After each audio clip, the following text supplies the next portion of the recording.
No sugar day 40. आज 40वा दिवस की मी साखर अजिबात खाल्लेली नाही आहे. पण हो, मी माझं नेहमीचं जेवण मात्र जेवते. तर माझ्या दिवसाची सुरुवात खरं तर माझ्या थायरॉईडच्या सकाळच्या गोळीने होते.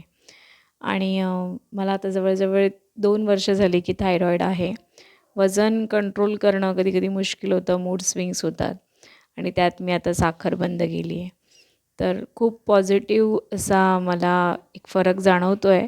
मला माझ्या बॉडीमध्ये सुद्धा, जेव्हापासून मी साखर सोडली आहे. आज नॉनव्हेजचा दिवस असल्यामुळे माझं सिंपल असा नाश्ता असतो, की ऑमलेट, काही नट्स घेतलेले मी आणि विदाऊट शुगर कॉफी घेतली होती. तर लंचमध्ये मी आज चिकन केलं होतं. खूप दिवसांनी आज मी टोमॅटोचं सार केलेलं.